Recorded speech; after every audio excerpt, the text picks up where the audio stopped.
तो साथियों नमस्कार, स्वागत है आप सबका आपके अपने चाहते संस्थान टीचर्स एकेडमी पर और मैं हूं डॉक्टर अंबरीश।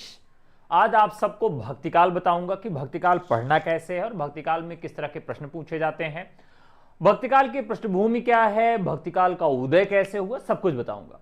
देखिए ग्राफ आपके सामने दिख रहा है, ये भारत का मैप है। ये नक्शा मैंने आपके सामने क्यों रखा है, बहुत सारे लोग कंफ्यूज भी हो सकते हैं कि अरे हम किसी दूसरे विषय की क्लास में तो नहीं चले आए हैं।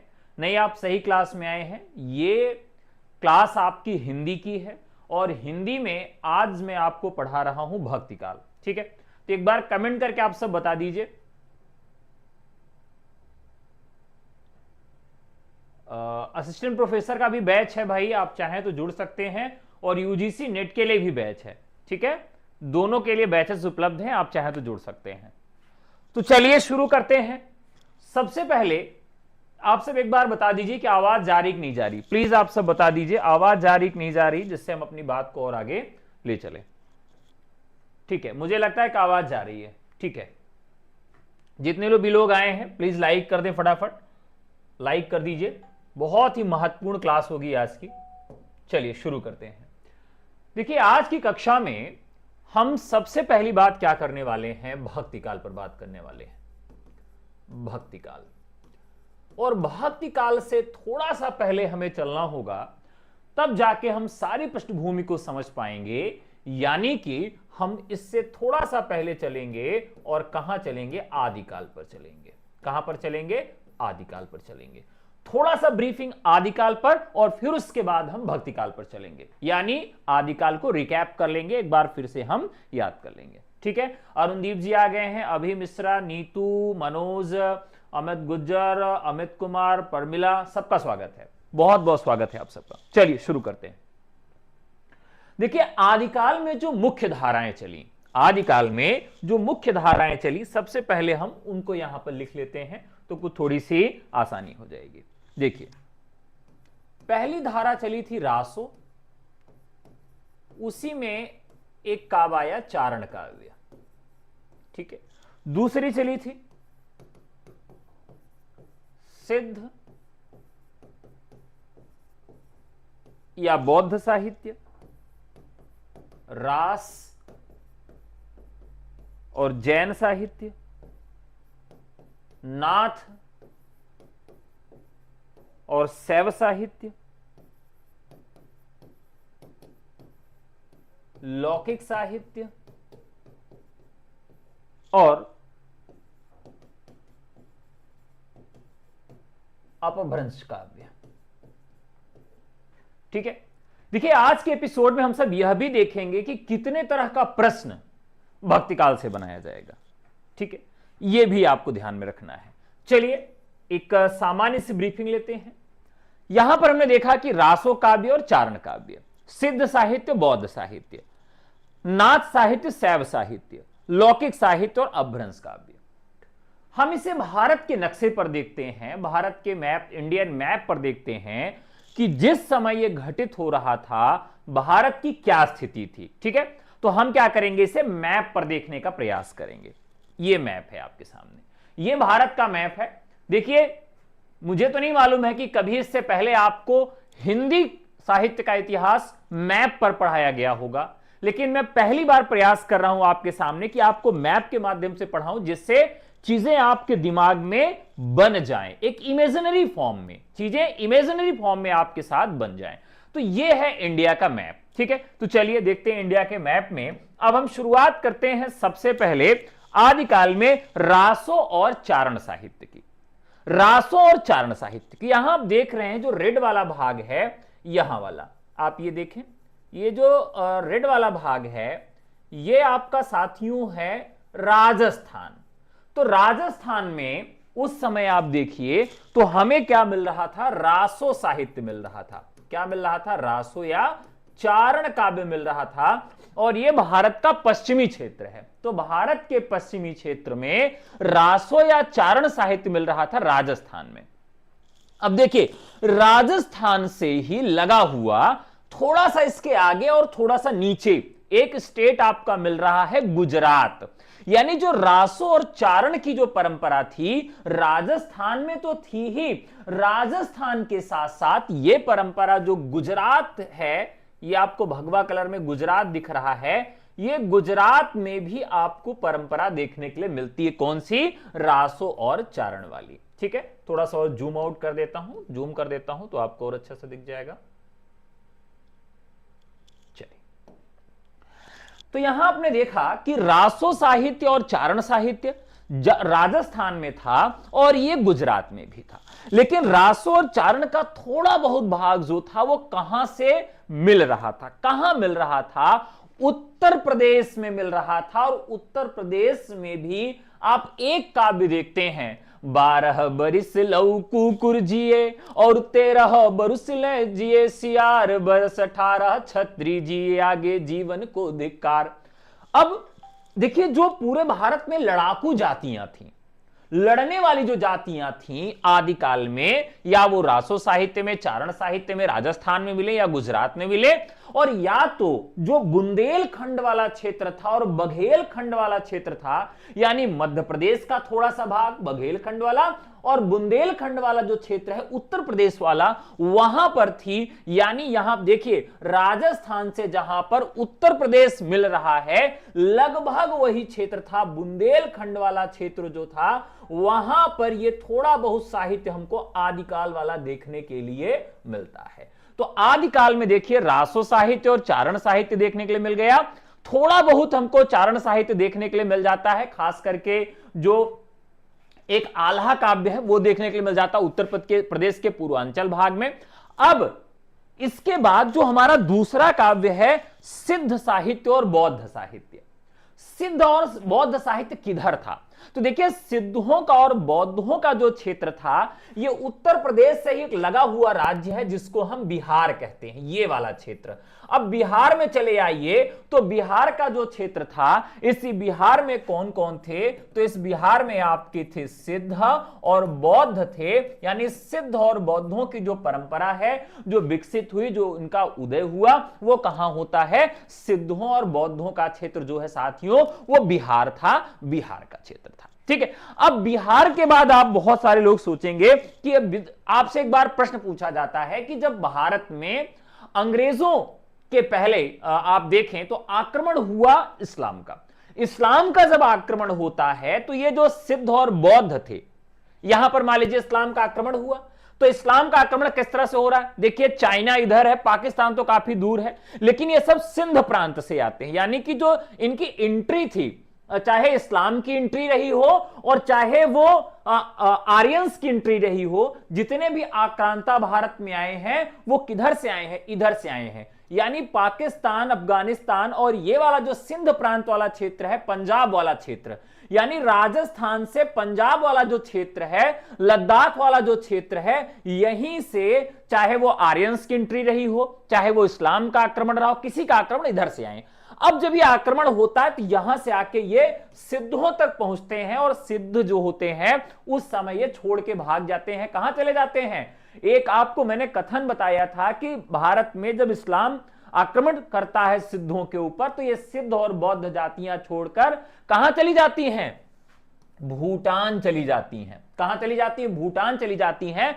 लेकिन उस समय भूटान का नाम क्या था ये मैंने आपको बता दिया था, आप कमेंट करके मुझे बताइएगा इनको क्या कहा जाता था उस समय? उस समय इनको भूटान नहीं कहा जाता। एक हिंदी साहित्य के इतिहास में कथन आया था कि इस्लाम के आक्रमण के बाद ये सिद्ध और सिद्ध जातियां भोट देश चली जाती हैं। कहां चली जाती हैं? भोट देश चली जाती हैं। तो ये भोट कौन है? भोट यानी भूटान। ठीक है, तो यहां पर आप देखिए भोट देश चले जाते हैं कौन? सिद्ध और बौद्ध। अब देखिए एकदम नीचे सीधा सीधा पूरा रास्ता है, यानी अगर ऐसे आप सीधे सीधे देखिए तो ये नीचे नहीं जा रहे, ऊपर नहीं जा रहे, सीधे सीधे इनका फ्लक्चुएशन हो रहा है। तो यहां पर सिद्ध और बौद्ध कहां हो रहे हैं? सिद्ध और बौद्ध आपके यहां पर आ रहे हैं पूर्वी क्षेत्रों में और बाद में ये एकदम से भूटान चले जाते हैं। ठीक है, अब यहां ध्यान रखिएगा, यही सिद्ध जो थे, बहुत सारे सिद्ध जो थे वो कहां चले जाते हैं? इस तरीके से श्रीलंका भी पहुंच जाते हैं, ठीक है, लेकिन इस पे हम बाद में बात करेंगे। अब यहां जो एक और जाति थी जिसे हम रास साहित्य और जैन साहित्य के नाम से जानते हैं, रास साहित्य और जैन साहित्य को हम जो जानते हैं, तो रास साहित्य और जैन साहित्य का भी जो ज्यादातर क्षेत्र है साथियों, वो कहां है, तो रास और जैन परंपरा भी यहां से मिलती है, यहां से मिलती है। कहां से? यानी रास और सिद्ध परंपरा यहां से मिलती है आपके गुजरात से, राजस्थान से। तो यहां रास तो चारण भी मिल रहा है और रास, यहां एक तो रासो मिल रहा है और दूसरा रास काव्य मिल रहा है, और रास के साथ साथ जैन काव्य भी आपको यहां पर मिल रहा है, ठीक है। यानी भारत के पश्चिमी क्षेत्र में रासो साहित्य भी राजस्थान में, गुजरात में फैला, रास साहित्य भी गुजरात राजस्थान में फैला, और इसी का एक परिवर्तित रूप था जैन साहित्य। जैन साहित्य भी आपके पश्चिमी क्षेत्र में ही भारत के फैलता है, ठीक है। यहां तक आपको कॉन्सेप्ट समझ में आ गया होगा। अब देखते हैं नाथ साहित्य और शैव साहित्य किधर फैलता है, समझिएगा। तो नाथ साहित्य और शैव साहित्य भी आपका इधर ही फैलता है, यानी नाथों का जो सबसे प्रिय जगह थी वो कौन सी थी? राजस्थान थी। तो नाथ या शैव जो परंपरा थी वह भी हमको कहां देखने के लिए मिलती है? राजस्थान और गुजरात में देखने के लिए मिलती है। तो इनकी सबसे प्रिय जगह थी राजस्थान, और बहुत सारे जो नाथ थे वो बाद में गुजरात भी चले जाते हैं, ठीक है। तो नाथ और शैव की जो परंपरा थी वो एक तो आपकी राजस्थान में थी, थोड़ी बहुत गुजरात में थी। जैन काव्य भी राजस्थान गुजरात के क्षेत्र में अधिक था, रास काव्य भी था और रासो काव्य भी था। देखिए कितनी ऐतिहासिक धरती है राजस्थान की और गुजरात की और पश्चिमी क्षेत्र भारत का। पूर्वी क्षेत्र क्योंकि जो सिद्ध क्षेत्र था, सिद्धों का बिहार आज अलग हो गया है, लेकिन उस समय उड़ीसा, बंगाल, असम, ये पूरा जो क्षेत्र था वो सिद्धों का था। तो सिद्ध जो थे वो असम, बंगाल और उड़ीसा, ये पूरे क्षेत्रों में इनका निवास था, ठीक है। ये आपको यहां तक कॉन्सेप्ट समझ में आ गया। अब भारत का जो ऊपर का क्षेत्र था, यानी जो लद्दाख क्षेत्र था, यहां पर भी धर्म का बहुत खास कोई प्रभाव नहीं था। अब आप इसके थोड़ा सा नीचे आए, मध्य प्रदेश। तो मध्य प्रदेश क्या था भाई? इसमें भी कोई खास क्रांति नहीं हो रही थी, यह भी शिथिल शून्य पड़ा था बहुत खास शांति नहीं थी। अब इसके नीचे आइए, महाराष्ट्र है। यहां इसके ठीक नीचे क्या है? महाराष्ट्र है। यानी आप अगर गुजरात से देखें तो महाराष्ट्र की सीमा लग रही है, यानी राजस्थान से गुजरात की सीमा लग रही है, गुजरात से महाराष्ट्र की। अब महाराष्ट्र में देखिए तो यहां से हमें भक्ति का बीज मिलता है। भक्ति का जो बीज मिलता है वो कहां से मिलता है? नामदेव को देखिए तो यहां से निकले हैं। अभी पुणे का जो हवाई अड्डा है उसका नाम संत तुकाराम के नाम पे रखा गया। नामदेव वहां पर बहुत प्रसिद्ध है। तो यहां पर जो महाराष्ट्र है ये किसके लिए बहुत प्रसिद्ध था? भक्ति उदय के लिए, ठीक है। अब नीचे चले आए, थोड़ा सा नीचे आए तो आपको एक जगह मिल रही है तमिलनाडु। क्या मिल रही है? तमिलनाडु। ये सबसे नीचे है। और यहां पर कहां पर है? ये सीधे समुद्र के किनारे एकदम नीचे है, एकदम नीचे भारत के एकदम दक्षिण में क्या एक जगह मिल रही है? तमिलनाडु मिल रही है। अब साथियों जो तमिलनाडु का क्षेत्र है ये आप जानते हैं दो लोगों के लिए प्रसिद्ध है, आलवार और नैनार के लिए, ठीक है।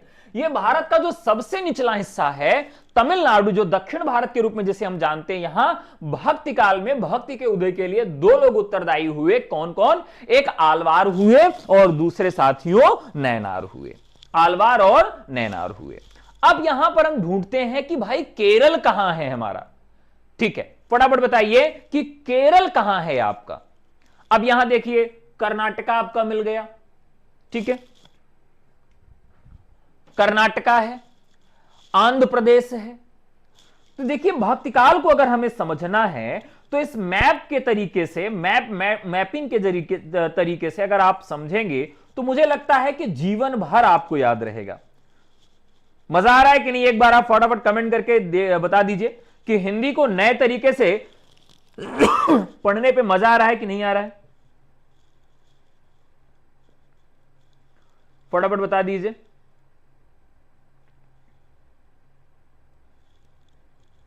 चलिए, यहां पर नेपाल की बहुत बड़ी भूमिका थी।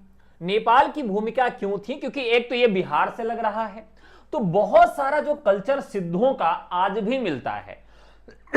मैं गया हुआ था नेपाल, तो अभी देखा वहां बहुत सारे सिद्ध पीठ हैं जो बहुत सारे जादू टोना टोटका कराते हैं। तो नेपाल में भी सिद्धों का एक बड़ा स्थान था, उनका एक बहुत नया, मतलब मैंने देखा कि अपने भारत में सिद्धों की परंपरा तो एकदम नष्ट हो गई है, नहीं मिलती, लेकिन नेपाल में अभी भी जादू टोना टोटका इन सब चीजों का बहुत कुछ मिलता है। कहां पर? ये नेपाल में, जो सीधा जो है बिहार के ऊपर है। ठीक है, अब इन्होंने बताया कि दक्षिण पश्चिम में आपके केरल है। ठीक है,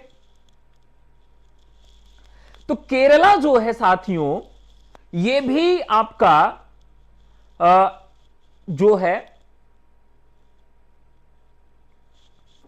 ठीक है, ये बाकी उड़ीसा है जो कि बहुत प्रभावित था आपका। ठीक है, और ये आंध्र प्रदेश हो गया, यहां पर ये कर्नाटका हो गया।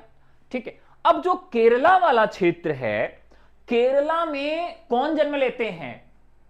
शंकराचार्य जन्म लेते हैं। ठीक है, अब हुआ क्या, अब इसको पूरा समझिए कि पूरी लड़ाई झगड़ा है क्या। अगर इस कॉन्सेप्ट को आप समझ गए तो आपको आदिकाल भी समझ में आएगा, भक्तिकाल भी समझ में आएगा। ठीक है, अब देखिए, इस जो पश्चिमी क्षेत्र है भारत का, चाहे वो राजस्थान हो चाहे गुजरात हो, यहां रास, जैन, रासो, नाथ, शैव, ये सब आपस में एकदम भिड़े हुए हैं, और इधर सिद्ध हैं। तो ये परंपरा कहां शुरू हो रही है? सिद्ध, यानी पूरब से पश्चिम की ओर जा रही है। सभ्यताओं का विकास भी कैसे होता है?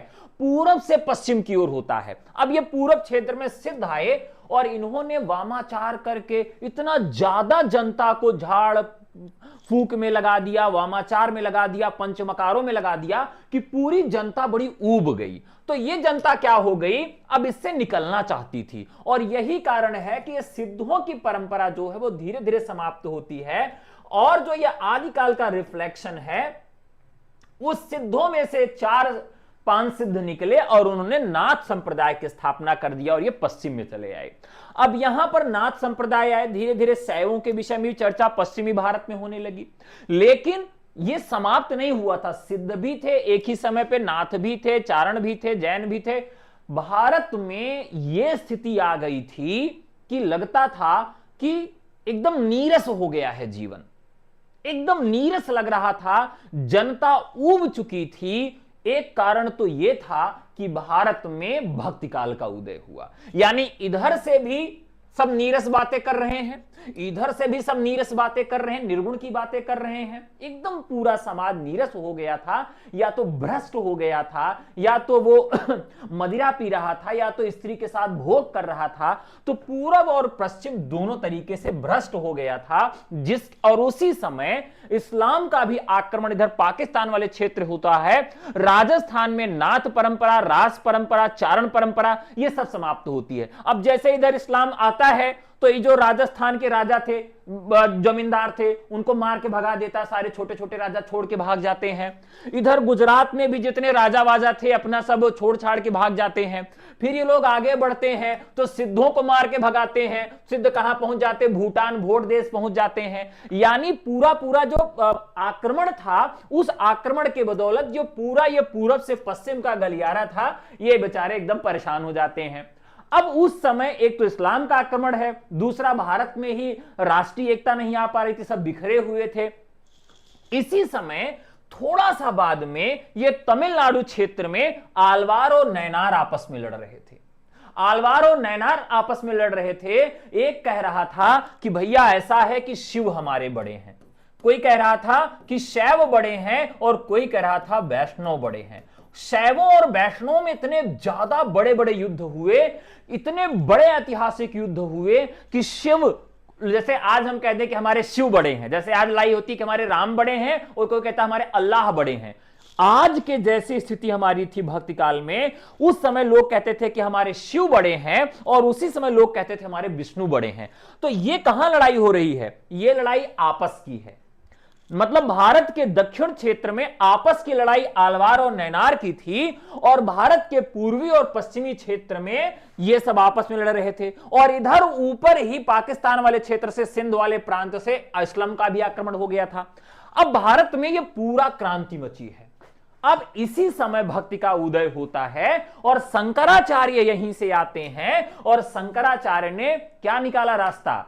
उन्होंने देखा कि पूरी जनता को पहले हिंदुओं को एकत्रित करना पड़ेगा, हिंदुओं में संगठन लाना पड़ेगा। और हिंदुओं में संगठन कैसे आएगा कि हमें एकेश्वरवाद पर बात करनी पड़ेगी।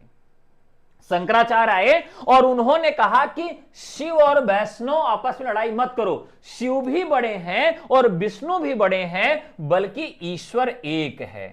तो यहां की लड़ाई उन्होंने समाप्त करवाई।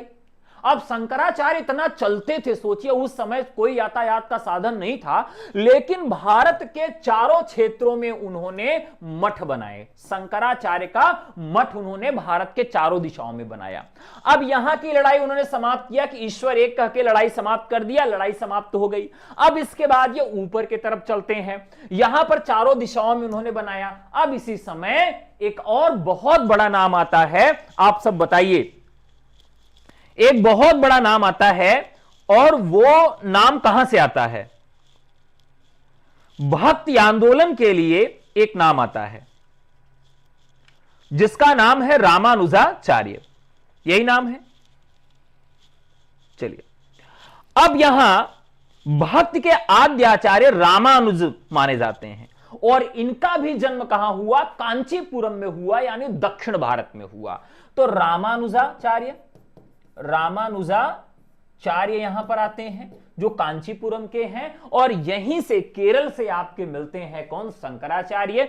अब ये लोग उत्तर भारत की ओर पलायन करते हैं, जो यहां की प्रॉब्लम्स थी, यानी दक्षिण भारत की जो प्रॉब्लम थी वो समाप्त कर दिए, समस्या समाप्त कर दिए, शैव और वैष्णव की लड़ाई खत्म कर दिए, एकेश्वरवाद की स्थापना कर दिए और यहां से ये लोग निकल जाते हैं उत्तर भारत की तरफ और उत्तर भारत की तरफ सीधे बनारस पहुंचते हैं और वहां पर कबीर, सूर, तुलसी इत्यादि जो वर्ग था उनको क्या कर देते हैं? उनके अंदर राम काव्य की अवधारणा ला देते हैं। वहीं पर फिर कृष्ण काव्य की अवधारणा आ जाती है और यहां जो महाराष्ट्र था, यहां नामदेव, तुकाराम इत्यादि जो लोग थे, ये ऊपर की तरफ चलते हैं और संत काव्य के लिए अपनी नींव को इकट्ठा करते हैं। यानी आप देखें कि पूरब और पश्चिम की बहुत बड़ी भूमिका थी, जहां आदिकाल में, वहीं भक्ति काल में ये पूरी परंपरा उत्तर और दक्षिण की हो जाती है। ये परंपरा कहां की हो जाती है? उत्तर और दक्षिण की हो जाती है। तो दक्षिण के, चाहे वो महाराष्ट्र में तुकाराम हो, चाहे वो नामदेव हो, चाहे वो कांचीपुरम का रामानुजाचार्य हो, चाहे वो शंकराचार्य हो, ये सब उत्तर की तरफ, ऊपर की तरफ जाते हैं और यहां पर राम काव्य, कृष्ण काव्य और संत काव्य परंपरा को पुष्ट करते हैं। तो इस प्रकार से ये पूरा कॉन्सेप्ट जो है वो भक्ति काल का बनता है। वो किस तरीके से मैंने बताया? एक मैप के तरीके से मैंने बताया। इस मैप पर मैंने बताया, मुझे लगता है कि ये साहित्य में पहला प्रयास है जब मैप के माध्यम से इसको समझना मैंने देखा कि हो सकता है कि ये और आसान हो सके हम लोगों के लिए। तो ये भक्ति काल की पृष्ठभूमि मैंने बताई कि किस तरीके से भक्ति काल की पृष्ठभूमि बनती है। ठीक है, अब यहां तक आप सबको पूरा चीज क्लियर हो गया होगा, कॉन्सेप्ट समझ में आ गया होगा। ठीक है, चलिए अब चलते हैं भक्ति काल के फैक्चुअल बातों पर।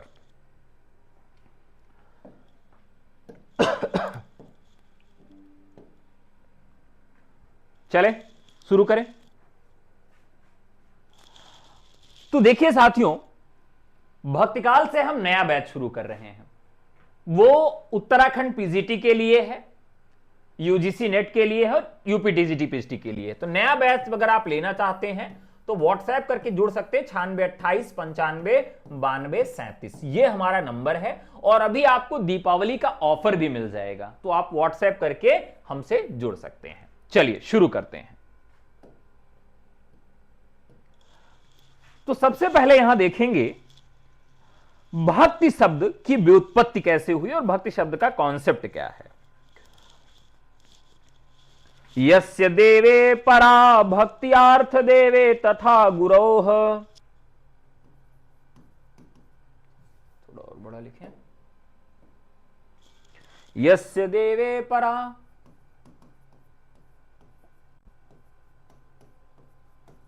यस्य देवे परा भक्ति अर्था देवे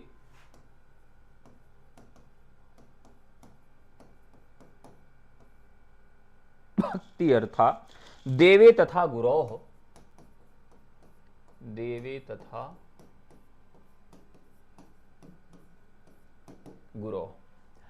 देखिए यहां पर एक प्रश्न पूछा जाता है, प्रश्न यह पूछा जाता है कि भक्ति शब्द जो है वो सबसे पहले कहां मिलता है, कहां सबसे पहले इसका उल्लेख होता है। तो यहां पर ये जो लाइन है कई बार ये पूछी जा सकती है। जैसे आप सब एकदम से जानते हैं कि भाई भक्ति शब्द की व्युत्पत्ति कहां से हुई है, किस ग्रंथ में पहले मिलता है, लेकिन किस श्लोक के माध्यम से मिलता है, ये नया प्रश्न है, ये ट्रेंडिंग क्वेश्चन है।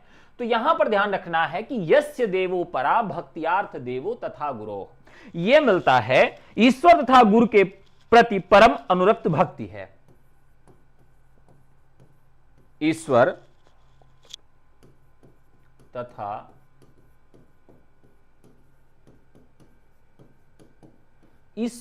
गुरु के प्रति परम अनुरक्ति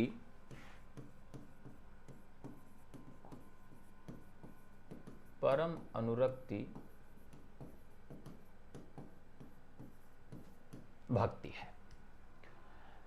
ठीक है, अब ये जो है इसका अर्थ हो गया, इसका अर्थ हो गया। अब ये लाइन कहां मिलती है? श्वेता श्वेतर उपनिषद।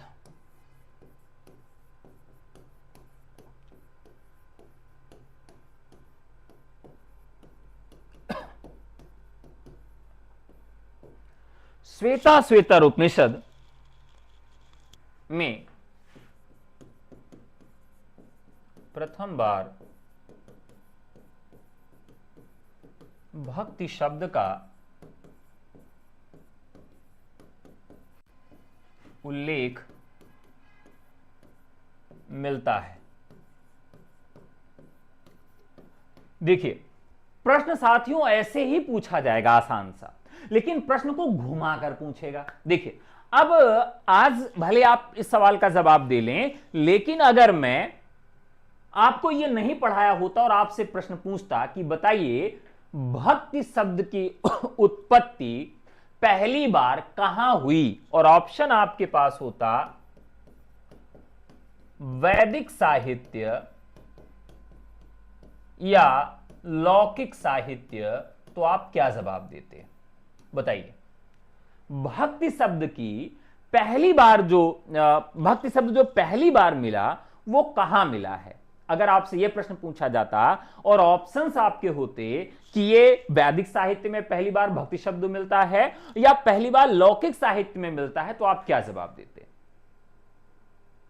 चलिए फटाफट कमेंट करके बताइए।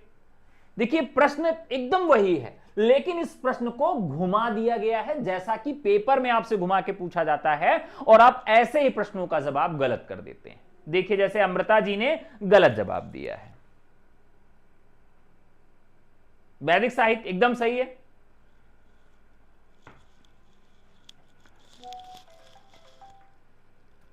सब वेदी कह रहे हैं, सब वैदिक कह रहे हैं। अश्वनी वैदिक कह रहे हैं, शिखा वैदिक कह रही, संगीता वैदिक कह रही, नीतू वैदिक कह रही हैं। चलिए परमिला लौकिक कह रही है। अब यह सवाल का जवाब मैं अंत में दूंगा, ठीक है? यह सवाल का जवाब क्लास के अंत में दूंगा, सोचते रहिए।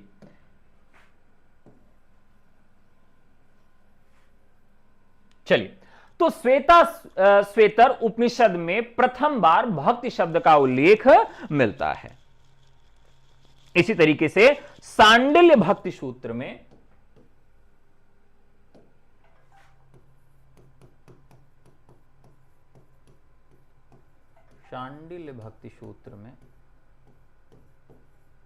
भी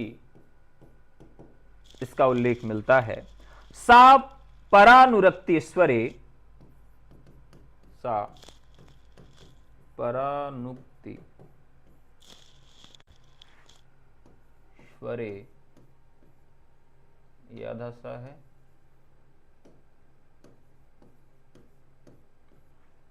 सा परानुक्ति स्वरे परा अनुरक्ति ईश्वर,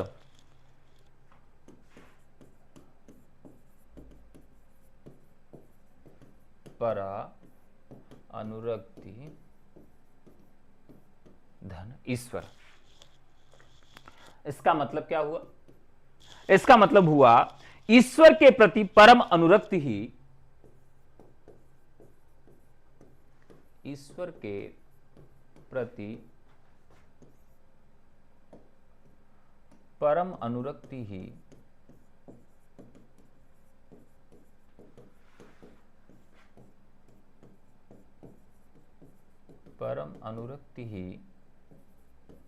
भक्ति है। समझिएगा, ईश्वर के प्रति परम अनुरक्ति ही भक्ति है, ये इसका अर्थ हो जाता है। कहां ये बात कही गई है? तो सांडिल्य भक्ति सूत्र में कही गई है। क्लियर है? अब भक्ति शब्द के विषय में और देखते हैं। मोनियर विलियम्स के अनुसार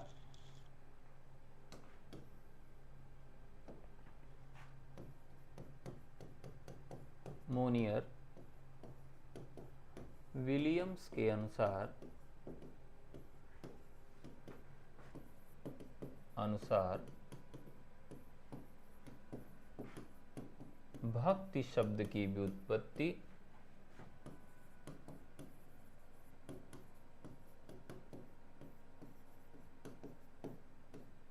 भज धातु से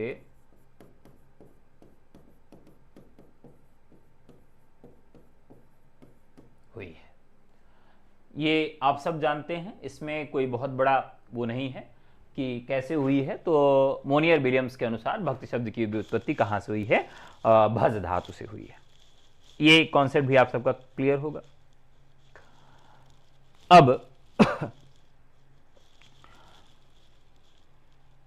अब देखते हैं कि भक्ति काल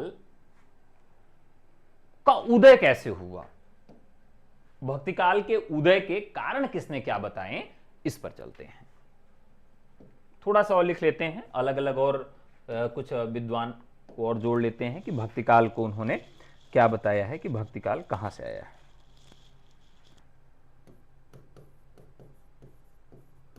श्रद्धा और प्रेम के योग का नाम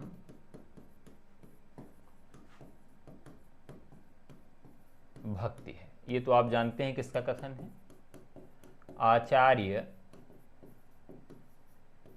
आचार्य रामचंद्र शुक्ल का कथन है। ठीक है, लाइक थोड़ा सा बढ़ाइए, लाइक कम है। भगवान के प्रति अनन्यमयी एकांत प्रेम का नाम भगवान के प्रति अनन्यमयी एकांत प्रेम का नाम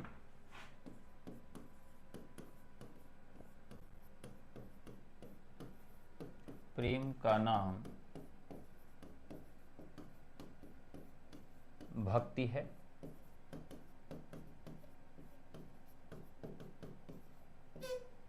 हजारी प्रसाद, तो हजारी प्रसाद द्विवेदी ने यह बात कही है।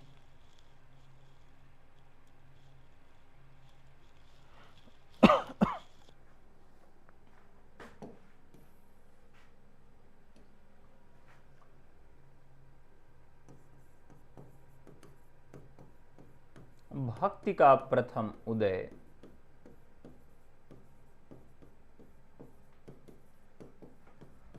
दक्षिण भारत में हुआ।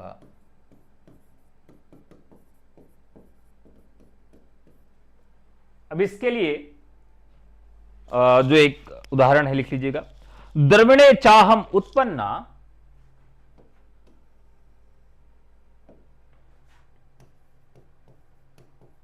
द्रविड़े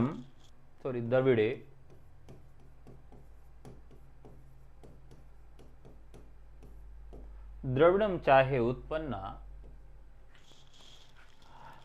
जाता कर्नाटके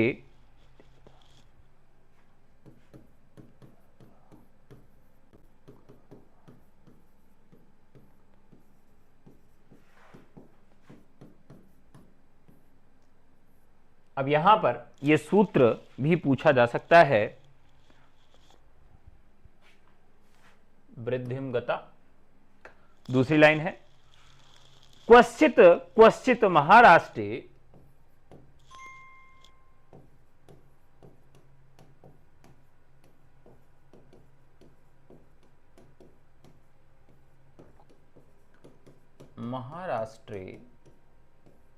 महाराष्ट्रे गुर्जारात्रा जीर्णागतः।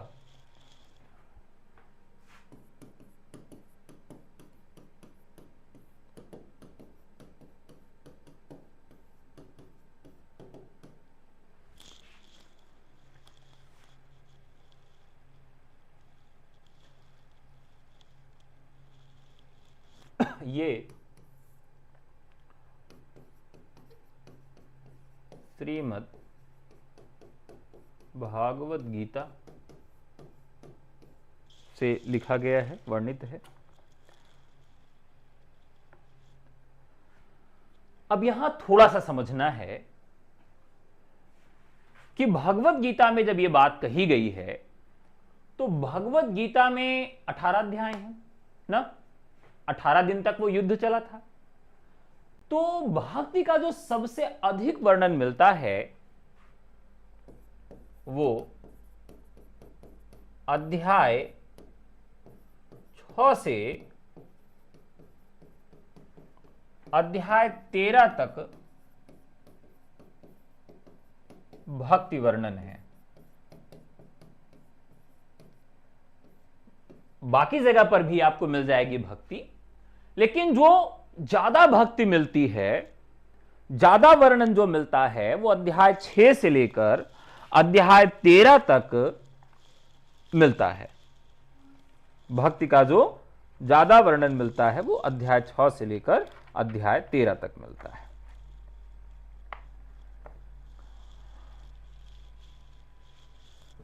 ठीक है, अब इसमें कुछ चीजें और समझने वाली हैं। अभी हम केवल भक्ति ही देख रहे हैं, इसके बाद देखेंगे भक्ति काल का उदय। अभी क्या देख रहे हैं? भक्ति देख रहे हैं कि भक्ति का वर्णन कहां किस प्रकार से मिलता है।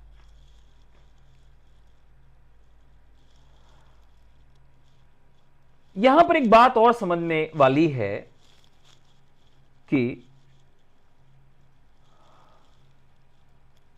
भक्ति के आधार क्या है, भक्ति के आधार क्या है। धर्म का प्रवाह, धर्म का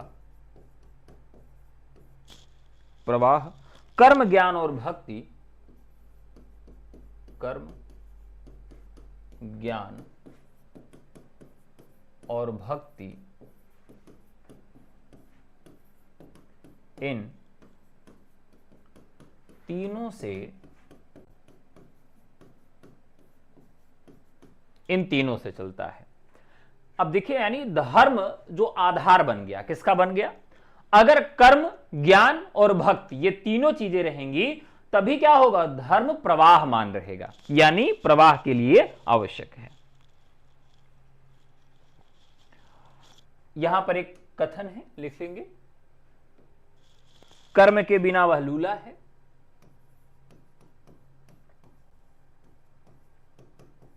कर्म के बिना लूला है।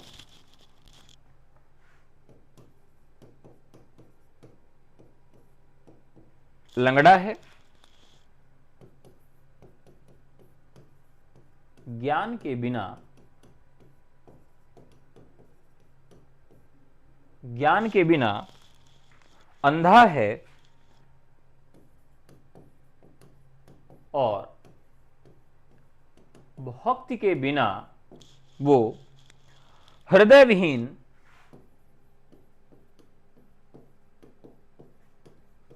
या निष्प्राण है। ठीक है, तो ये शुक्ल जी की जो बात है उसी पर आधारित ये कथन है अब यहां कर्म के बिना वो लूला लंगड़ा है।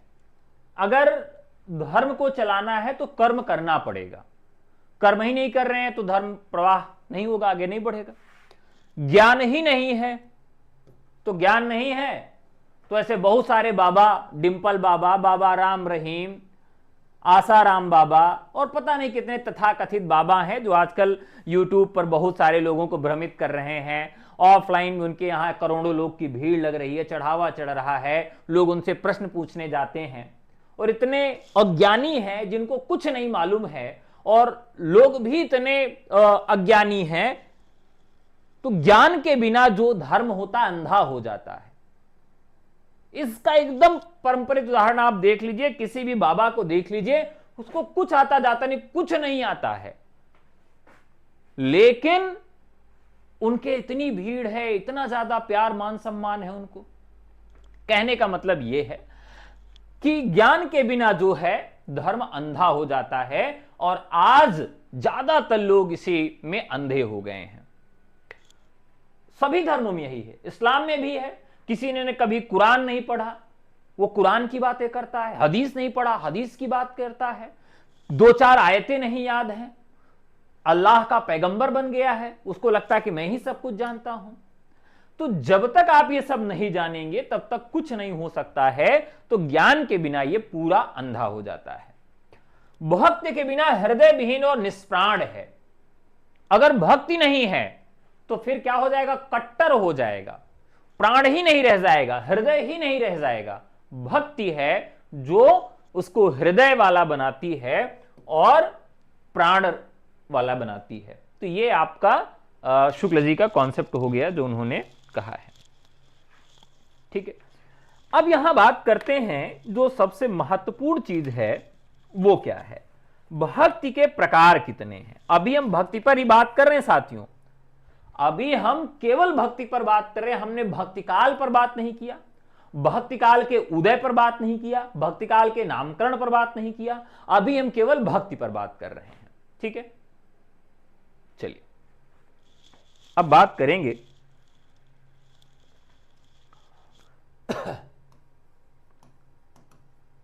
भक्ति सूत्र के आदि प्रणेता नारद मुनि माने जाते हैं। देखिए, आपने देखा होगा कि ब्रह्मा जी का मंदिर नहीं है, इंद्र का मंदिर आपको कहीं नहीं मिलेगा। ब्रह्मा जी का एक मंदिर पुष्कर में है बस, इंद्र का मंदिर नहीं मिलेगा आपको। इसी तरीके से आपको नारद का मंदिर नहीं मिलेगा, या लोग बनवाते भी नहीं हैं। इसके पीछे का कारण क्या है? तो इसके पीछे का कारण केवल एक है, एक छोटी सी कथा है।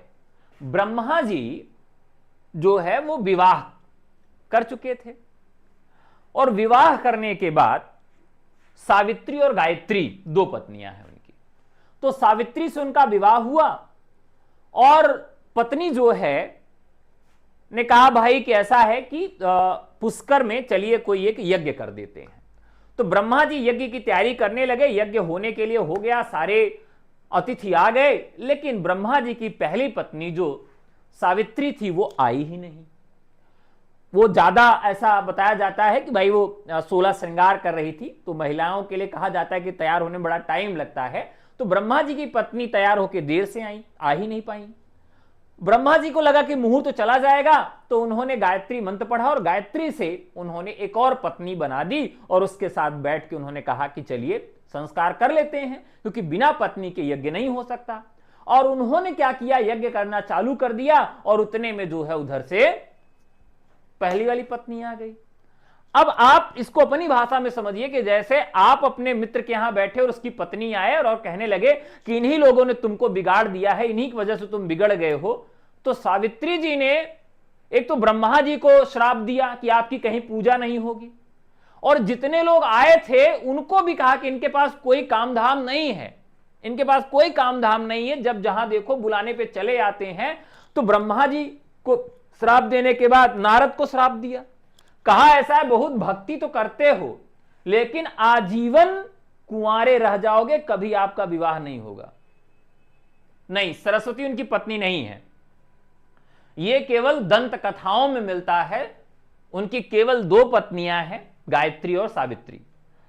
अब क्या हुआ कि जब नारद जी थे, नारद जी को खूब गाली पड़ी कि बताओ, हाँ तुम ही तो बिगाड़ते हो सबको, मैं तुमको श्राप देती हूं कि तुम आजीवन कुंवारे रहोगे, तुम्हारा कभी विवाह नहीं होगा।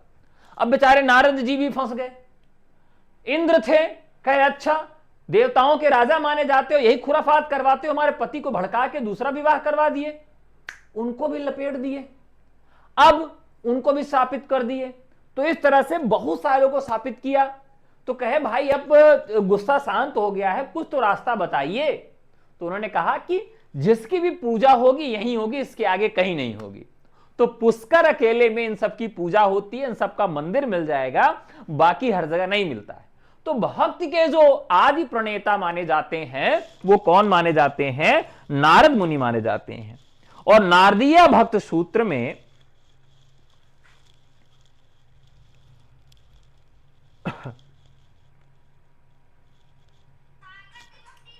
ठीक है, नारदीय भक्ति सूत्र जो है इसी में ये पूरी बात बताई गई। तो नारदीय भक्ति सूत्र जो है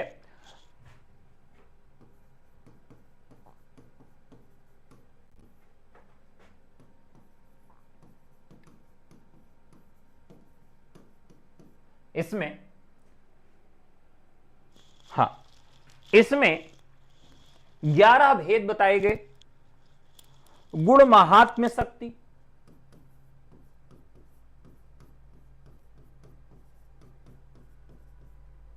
गुण महात्म्य शक्ति, दूसरा पूजा शक्ति, ये आसक्तियां हैं। तीसरा दास्य शक्ति,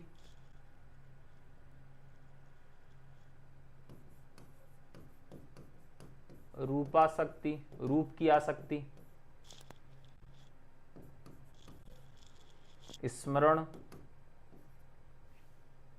स्मरण की आसक्ति,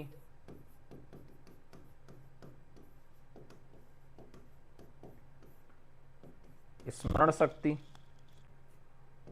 दास्य, दास्य की आसक्ति, कांता, कांता शक्ति,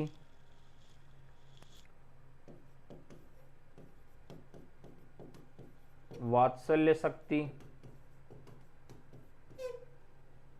वात्सल्य शक्ति,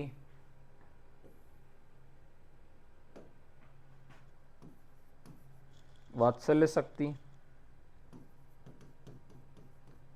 आत्मनिवेदन, आत्मनिवेदन शक्ति, तन्मया शक्ति, परम विरहा शक्ति,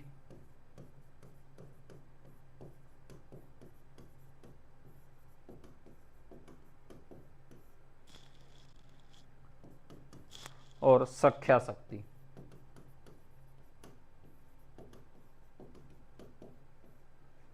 तो ये कुल मिलाकर 11 शक्तियां हैं।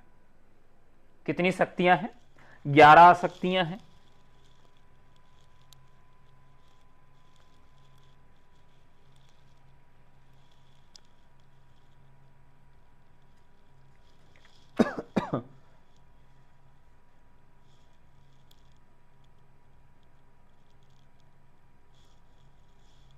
ठीक है, अब यहां पर ये तो आसक्तियां हो गई जिसपे थोड़ा सा आपको समझना चाहिए।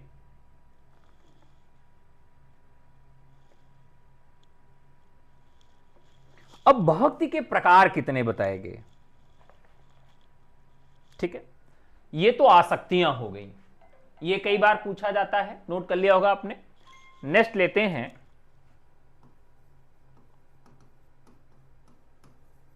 भक्ति के प्रकार। अभी हमने भक्तिकाल नहीं शुरू किया है, ध्यान रखिएगा, अभी हमने भक्तिकाल नहीं शुरू किया, अभी हम भक्ति पर ही चर्चा कर रहे हैं क्योंकि भक्ति वाला कॉन्सेप्ट सबसे बड़ा है। तो भक्ति के प्रकार, पहला सख्य भाव। सख्य भाव, भक्त स्वयं को ईश्वर का सखा मानता है। भक्त स्वयं ईश्वर का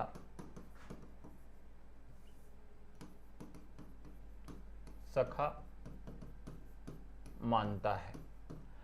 देखिए भक्ति काल में बड़ा स्पेस मिला, कहने का बड़ा मौका मिला, और कहने का मौका कहां मिला? कृष्ण काव्य में। अब अगर किसी को आप मित्र कह दोगे तो मित्र कहने के बाद आप उसको कुछ भी कह सकते हो उसके विषय में, अच्छाई बुराई उसके घर तक घुस जाओगे, लेकिन जहां आदर्श होगा वहां नहीं कह सकते। तो रामचंद्र जी आदर्श के स्वरूप थे, वहां कहने की उतनी आजादी नहीं थी, केवल आदर्श ही कहने की आजादी थी। और कृष्ण के यहां आजादी बहुत ज्यादा थी, इसलिए आप देखिए कि सख्य भाव यहां अधिक मिलता है। कृष्ण काव्य के अलावा राम काव्य में भी सख्य भाव मिलता है, लेकिन उतनी आजादी वहां पर नहीं मिली। तो सख्य भाव में भक्त स्वयं ईश्वर का सखा मानता है, ठीक है। और इसमें सूरदास बड़े कवि हैं, सूरदास इसके प्रमुख कवि हैं। यानी भगवान को अगर सखा मान के वर्णन करेंगे तो और बढ़िया प्रकार की जो है वो हो जाएगी, ठीक है। अब देखिए यहां पर भी बड़ा विवाद जैसा है कि भक्ति कितने प्रकार की होती है। आपको कहीं 9 प्रकार मिलेगा, कहीं भक्ति के 5 प्रकार मिलेंगे, ठीक है। तो भक्ति के जो 5 प्रमुख प्रकार हैं, भक्ति के जो 5 प्रमुख प्रकार हैं, हम अभी उनकी ही चर्चा आपके सामने करने चल रहे हैं, जो भक्ति के प्रमुख प्रकार हैं, ठीक है। तो सबसे पहले जो भक्ति है वह सख्य भाव की है, और दूसरी जो है वह दास्य भाव की भक्ति है। किस तरह की भक्ति है? दास्य भाव की।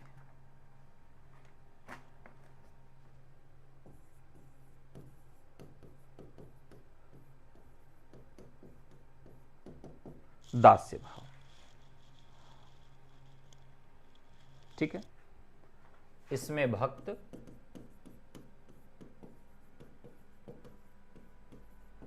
ईश्वर का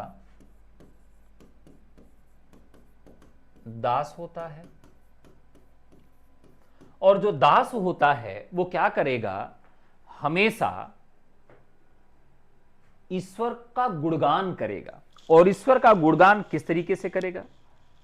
कीर्तन और लीला गायन के माध्यम से। कीर्तन और लीला गायन के माध्यम से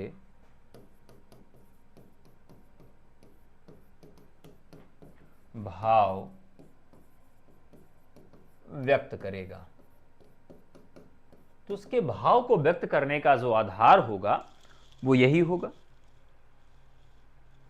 इसमें तुलसीदास,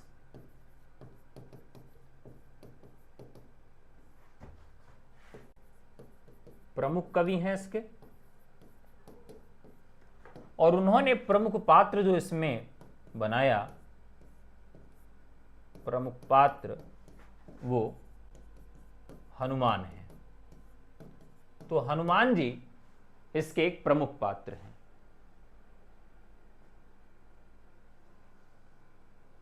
ठीक है। यहां तक आपने नोट कर लिया। नेक्स्ट,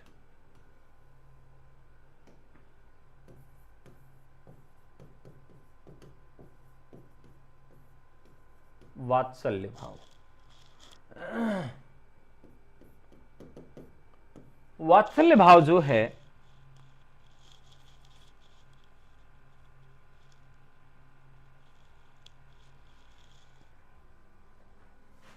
जिसमें बाल लीला को प्रमुखता दी जाए,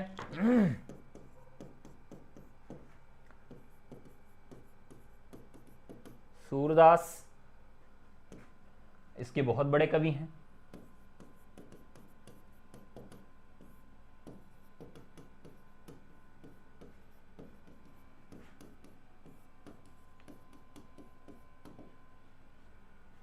वात्सल्य भाव के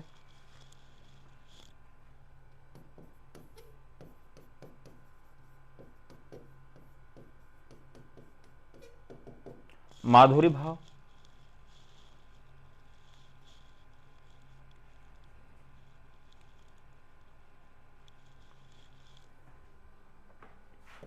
इसे दाम्पत्य भाव की भक्ति भी कहते हैं। दाम्पत्य भाव की भक्ति कहते हैं। इस भाव में भक्त स्वयं ईश्वर को अपना पति या प्रेमी मानकर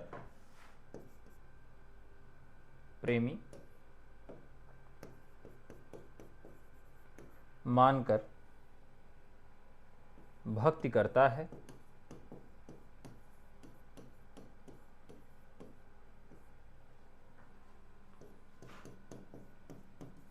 निर्गुण संत काव्य और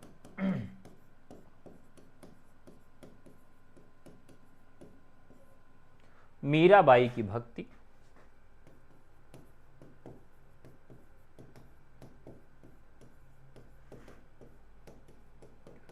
इस श्रेणी में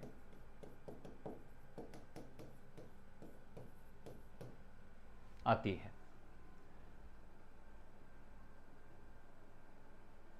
हाँ,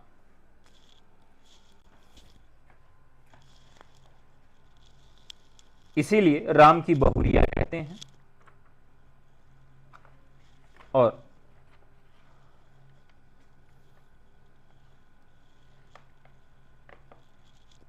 पांचवा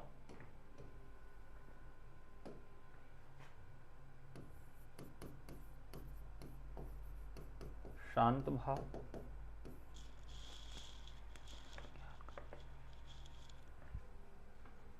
इसमें ज्ञान का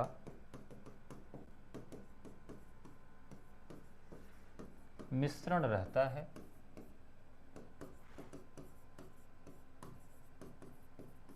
संत काव्य और निर्गुण साहित्य में इसका स्वरूप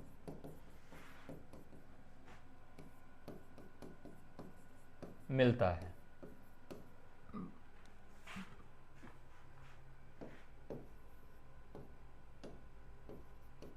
ठीक है,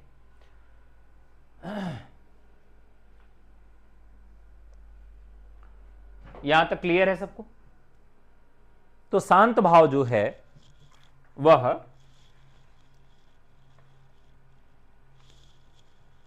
इस तरह से हमें देखने के लिए मिलता है।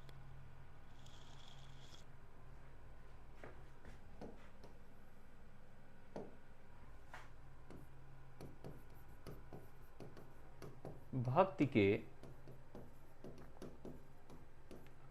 आद्य आचार्य कौन माने जाते हैं, कई बार पूछा गया है। रामानुजाचार्य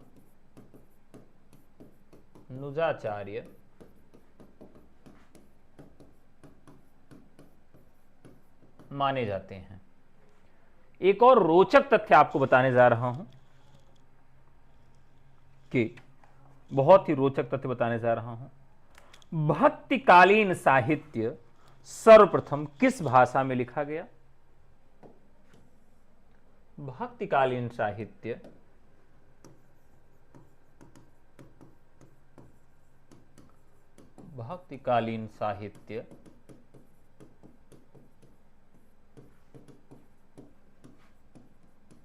सर्वप्रथम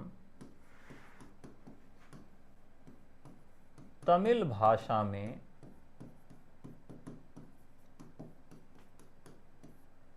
लिखा गया।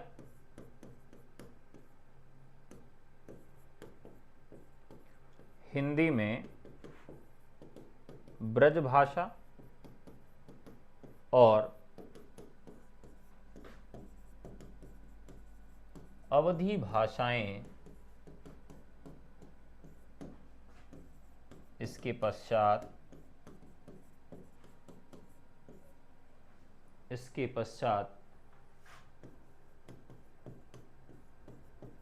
काव्य सृजन करती हैं। अब एक बहुत बड़ा सवाल उठता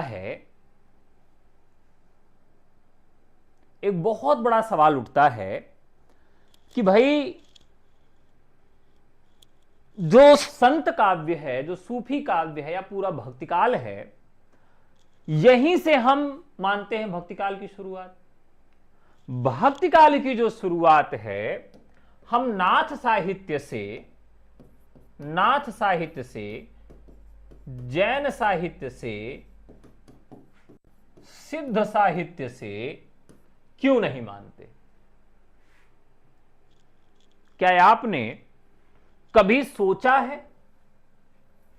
भाई नाथ भी शिव की महिमा का बखान कर रहे हैं कि नहीं कर रहे हैं? जैन भी अपने अवतारों की बात कर रहे हैं। सिद्ध भी मान लीजिए किसकी बात कर रहे हैं? कह रहे हैं कि भाई ऐसा है कि हमारे महात्मा बुद्ध, वो उनका गुणगान कर रहे हैं। तो यहां से भक्तिकाल की शुरुआत क्यों नहीं मानी जाती? एक बड़ा प्रश्न है कि नाथ, जैन, सिद्ध, जबकि आदिकाल में ही सब कुछ हो जा रहा है, क्यों नहीं मानी जाती? इसके पीछे का कारण यह था कि यह सांप्रदायिक साहित्य है। सांप्रदायिक साहित्य है। इसी वजह से आचार्य रामचंद्र शुक्ल ने इसको साहित्य में ही नहीं रखा। वो साहित्य में नहीं रखते हैं। क्यों नहीं रखते हैं?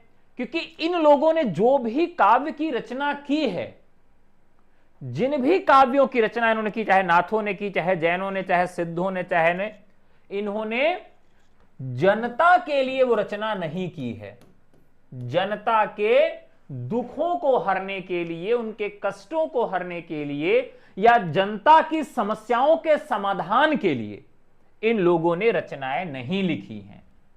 इन लोगों ने जो रचनाएं लिखी हैं, अपने धर्म संप्रदाय को बढ़ाने के लिए, इन्होंने अपने धर्म संप्रदाय को बढ़ाने के लिए रचनाएं लिखी हैं, अपने धर्म संप्रदाय के प्रचार प्रसार के लिए रचनाएं लिखी हैं।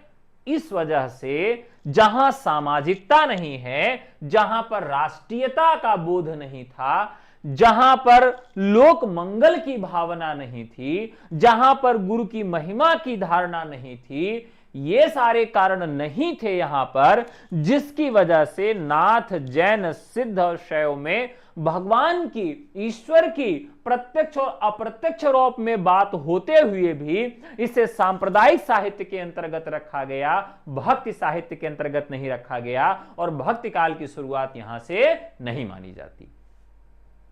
समझ में आ गया? सबको कॉन्सेप्ट क्लियर हो गया? मतलब अब आपको कभी ये कॉन्सेप्ट नहीं भूलेगा कि क्यों नहीं माना गया। आपसे कोई पूछ ले कि भाई बताइए कि शैव नाथ तो शिव की पूजा करते थे, शैव पर उन्होंने काव्य लिखा, तो भक्तिकाल की शुरुआत तो नाथ साहित्य क्यों नहीं मानते आप? तो आपको तो नहीं मालूम रहेगा, लेकिन अब आज से वहां पर आप जान गए कि क्या ऐसे कारण थे जिसकी वजह से यहां पर हम आदिकाल के इन से नहीं मानते हैं, हम भक्तिकाल से मानते हैं। ठीक है, अब यहां के बाद हम सीधे चलते हैं भक्तिकाल के उदय पर। कहां चलते हैं? भक्तिकाल के उदय पर।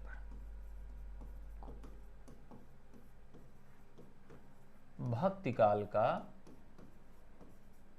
उदय।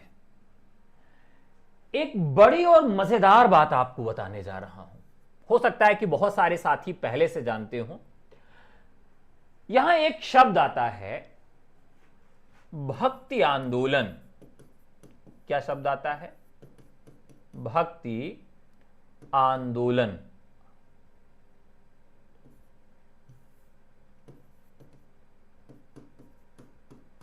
भक्ति आंदोलन। इस शब्द को जो आप पढ़ते होंगे, मैं जब पढ़ता हूं या कोई भी पढ़ेगा तो उसको लगेगा कि यार भक्ति काल में कोई बहुत बड़ा आंदोलन हुआ था। कबीरदास डंडा लेके दौड़ रहे थे, तुलसीदास लेके दौड़ रहे थे, पीपा धन्ना लेके दौड़ रहे थे, सभी लोग लड़ाई झगड़ा कर रहे थे, चिल्ला रहे थे, नारा लगा रहे थे। कोई पश्चिम से भगा रहा है, कोई पूर्व से भगा रहा है, कोई उत्तर से, कोई दक्षिण से। पूरे देश में भक्ति को लेकर बहुत बड़ा आंदोलन चल रहा था। जब इस शब्द का नाम आता है, जब यह शब्द हमारे जहन में आता है, तो पहली छवि यही बनती है। लेकिन ऐसा बिल्कुल नहीं था।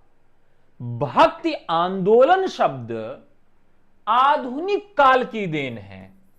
कहां है? आधुनिक काल का शब्द है। यानी यह शब्द आधुनिक काल के आलोचकों ने दिया। कबीरदास जब कविता लिख रहे थे तो उनको नहीं मालूम था कि भक्त आंदोलन मैं कर रहा हूं। तुलसीदास जी जब कविता लिख रहे थे तो उनको भी नहीं मालूम था कि अच्छा मैं आंदोलन कर रहा हूं। रैदास जब कविता लिख रहे थे तो उनको भी नहीं मालूम था कि मैं आंदोलन कर रहा हूं। यानी भक्ति काल में जितने भी लोग थे उनमें से किसी को नहीं मालूम था कि मैं भक्ति आंदोलन कर रहा हूं। लेकिन आधुनिक काल में इसे भक्ति आंदोलन शब्द दिया गया, जबकि आंदोलन कहने से एक अलग छवि आती है। उस समय वो आंदोलन कर रहे थे, लेकिन इसे वास्तविक नाम आधुनिक काल में दिया गया। समझ में आ गया? क्लियर है? चलिए अब बात करते हैं कि भाई भक्ति काल का जो उदय है वो कैसे हुआ।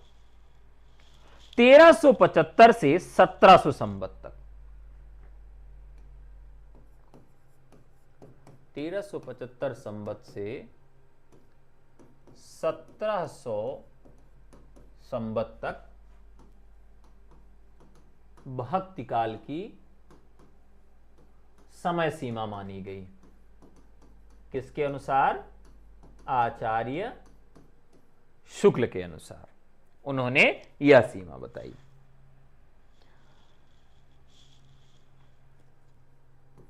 भक्ति काल या पूर्व मध्य काल। बच्चन सिंह बड़ा खींच गए, कहे ये क्या है पूर्व मध्य और उत्तर मध्य, तो उस पर भी बच्चन सिंह इस पे सपोर्ट नहीं करते इस नामकरण पे। तो भक्ति काल और पूर्व मध्य काल, भक्ति काल और पूर्व मध्य काल, इसका नामकरण किया गया। ठीक है, इसका नामकरण भक्ति काल और पूर्व मध्य काल किया गया। सामान्यतः जो इसका समय है 14वीं से 17वीं शताब्दी, इसका समय निर्धारित किया जा सकता है। 14वीं से 17वीं शताब्दी इसका समय निर्धारित किया जा सकता है।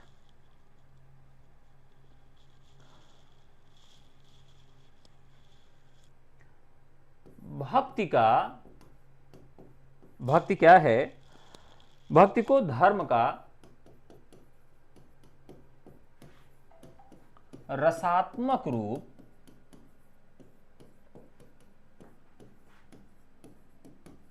शुक्ल जी ने कहा। अब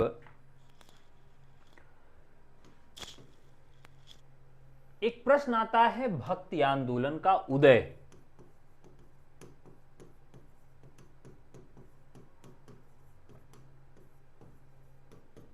अब इस पर विचारकों के अलग अलग मत हैं।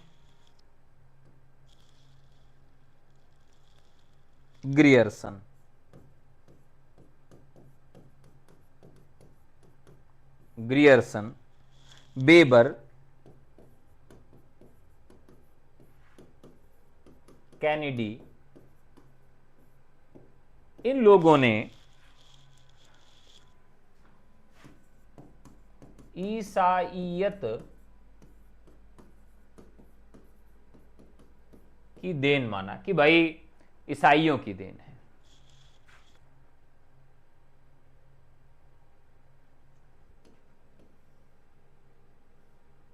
इससे ईसाइयत की देन माना। आचार्य रामचंद्र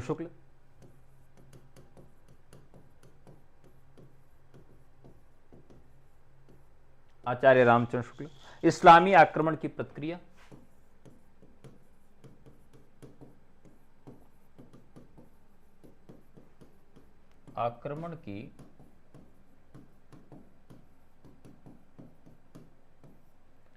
इस्लामी आक्रमण की प्रतिक्रिया,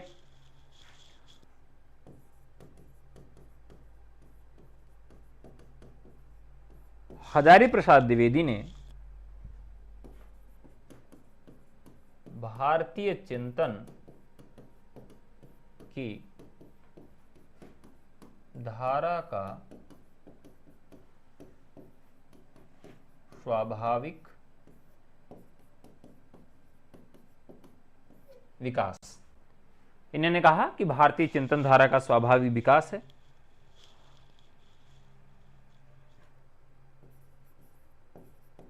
अभी परिभाषाएं मतलब कॉन्सेप्ट लिख लेते हैं, फिर आपको समझाते हैं।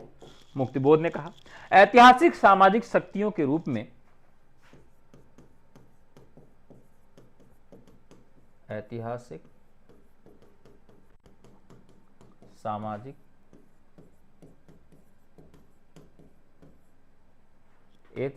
सामाजिक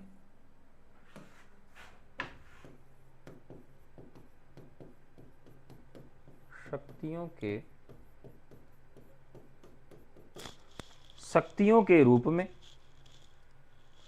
जनता के दुख व कष्टों से हुआ।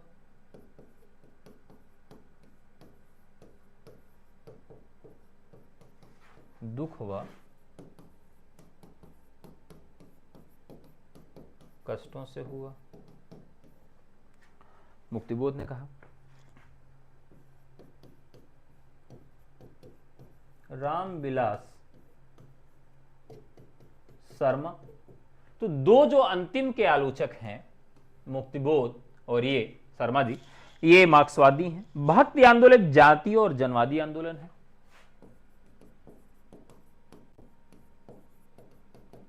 आंदोलन एक जातीय व जनवादी आंदोलन है।